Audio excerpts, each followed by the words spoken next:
Air signs, tignan po natin kung ano yung mensahe para sa iyo ngayong araw. Keep in mind po na ito ay general reading lamang. So, hindi po lahat ay makaka-relate. So, be open-minded. Sa mga hindi pa po nakasubscribe dito sa ating channel, please subscribe na po kayo and pa-like na din po ng ating video. At sa mga nais naman po mag-avail ng ating private readings, ng ating Evil Eye Amulet at ng ating Tiars Bracelet, makikita nyo po yung link sa description box. Tarot Intentions by Aliana Reyes. Okay, tignan po natin kung ano yung mensahe para sa'yo ngayong araw. Mensahe po natin Spirit Guide for Air Signs.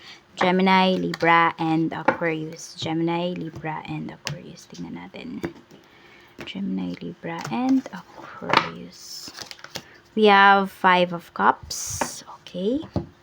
Meron din po tayo ditong King of Wands. Pagdating ito sa iyong energy, air signs. Okay. So, nakikita ko dito, pwedeng may mga regrets kayo. May mga pinanghihinayangan kayo. Okay, in the past. But this time, nilalabanan nyo na yon. Ibig sabihin, gagawa na kayo ng action kung pwede pang gawa ng action. So, mas more on nandun na kayo sa side air signs na kikilos po kayo kaysa magsisi kayo. So, yan. Tignan natin.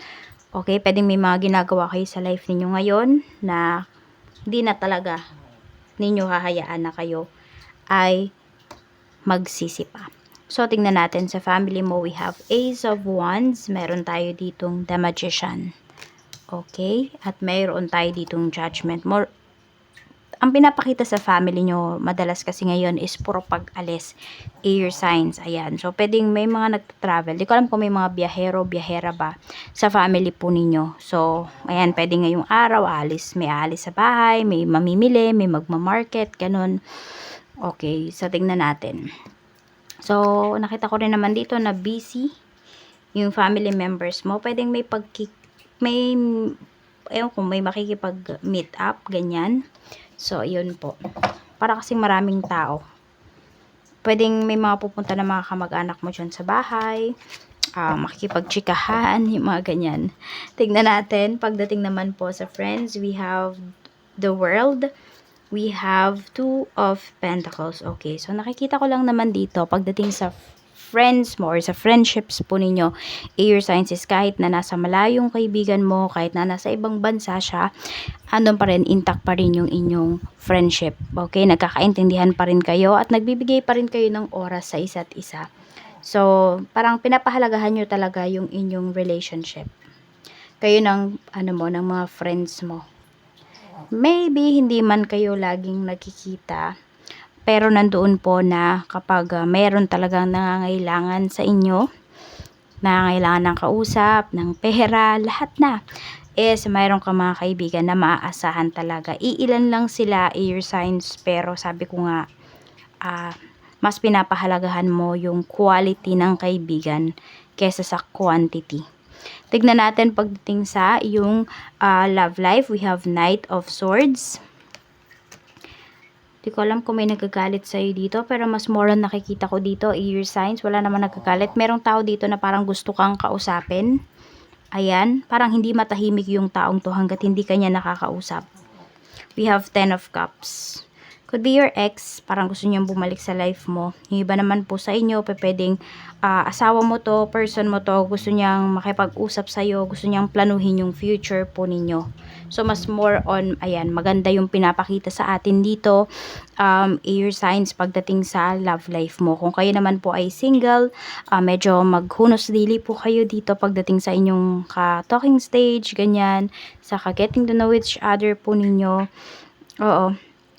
Kasi pwedeng yung tao na yon, tignan ninyo, give them few months bago po ninyo sagutin. Kasi tignan ninyo kung ano ba yung efforts ba, consistent ba siya. Okay, makikita nyo kasi kung consistent ba yung taong to sa inyo or hindi. O baka kasi after may makuha sa inyo, okay, your time, your efforts, your energy, you is pwedeng mawala na lang yung tao na yan. Kaya kilalanin nyo po munang mabuti. So, tignan naman natin pagdating naman po sa kaperahan. So, we have the Hermit. Marami sa inyo, pwedeng nagstay lang kayo sa bahay. Mas gusto nyo yun ngayon. Kasi, ayan, Meron din dito pwedeng naloko kayo pagdating sa pera. May na-scam po ba dito? So, mag-iingat po kayo. Kung meron kayong mga pipirmahan na mga kontrata, meron kayong mga transactions ngayong araw na ito, please pakicheck pong mabuti. At pag-isipan ninyo kung kayo yung maglalabas ng malaking pera, pag-isipan ninyong mabuti yan. Air signs kung maglalabas ba kayo. Tignan natin pagdating naman po sa career. Sa career, we have the devil. So, parang lagi may nag-uutos sa'yo dito. We have 8 of Pentacles. Okay, yung iba sa inyo nagpaalipin na yata kayo pagdating sa trabaho. As in, trabaho na lang kayo ng trabaho. Air signs. Okay, parang yung iba sa inyo wala na kayong social life. Siguro ito yung parang pinagsisisihan mo siguro before kasi hindi mo binigay yung best mo. Tapos yun pala, dapat dapat mapopromote ka pero hindi siya nangyari. Kaya yung iba sa inyo parang yun, parang hindi ko alam kung parusa nyo to sa sarili ninyo. Or kailangan nyo kasing bumawi sa mga losses po ninyo pagdating sa inyong kaperahan. Kaya nagtatrabaho talaga kayo dito ng husto. Ayan po, or pwedeng meron ba kayong binali? Ayun yung iba sa inyo, kaya hindi kayo makaalis sa trabaho kasi pwedeng balik kayo ng bali. Yun ang nangyari. Parang naubos nyo na yung inyong, kunwari ngayong month na to, last month nyo pa nakuha yung sweldo po ninyo. So parang alam mo yun, kailangan mo talaga siyang pagtrabahuhan. Wala kang magagawa dito kasi nakuha mo na yung sweldo mo, nakuha mo na yung salary mo. Tignan natin pagdating naman po sa business, we have Temperance. Meron tayo ditong the Hierophant. At meron tayo ditong the Moon.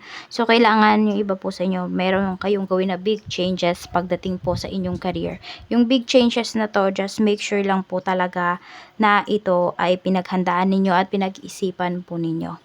Huwag kayo yung tipo ng tao na curious lang sa isang bagay, kaya may i-give up kayo, kaya ibebenta nyo yung machine na to, kaya ganito ganyan. Pagdating sa inyong business, kailangan sigurado po kayo 100% sure sa mga gagawin po ninyo kasi malaki din yung magiging epekto nito sa inyong business. 5 of Wands, be competitive. Yan yung sinasabi sa iyo ni Universe. So, yun naman yung nakikita ko talaga sa inyo dito kasi ayaw nyo na talagang mag-regret. 'Di ba? May mga bagay kasi kayo no na kaya nyo na magawin pero hindi ninyo ginawa. So, ngayon, ayun, competitive na talaga kayo dito. Huwag kayong makikinig sa sinasabi ng ibang tao towards sa inyo, lalo na kung yan ay paninira lamang. Air signs. Tignan natin, ano ba yung blessing para sa'yo? Ano ba yung lucky number mo?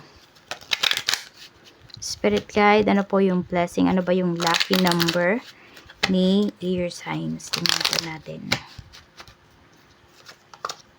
Okay.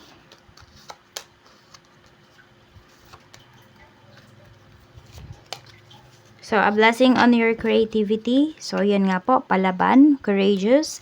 Ano ba? Ayan, competitive, palaban. We have a blessing on your journey. So, kung ano man po itong pinagdaraanan ninyo, just be creative, okay? Maging innovative kayo, magagawa niyo ng solusyon. A blessing of fire. Nandun talaga na binibigay niyo yung puso ninyo pagdating sa inyong mga ginagawa. Okay, mag-alala. Lahat naman po ng stress ninyo, kung ano man yan ha, pinagdaraanan ninyo, ay worth it po yan. A blessing on your sleep. Yung iba sa inyo, maganda yung tulog ninyo ngayon. A blessing to heal a relationship. Okay, so pwedeng may magkakayos, may mag-reconcile dito, may magkabalikan pa po. So, di ba sabi ko sa'yo parang meron dito gusto kang makausap. Siguro yung tao na yun. Yun, kaya lang, tignan nyo muna. Sabi ko, pahirapan nyo muna kasi Mercury retrograde ngayon. Baka ganyan yung energy ng tao na yun. Kasi po, feeling niya, marupok ka pa. Ayan, baka tignan mo kasi kung siya ba ay seryoso sa'yo at baka kasi mamaya niloloko ka lang.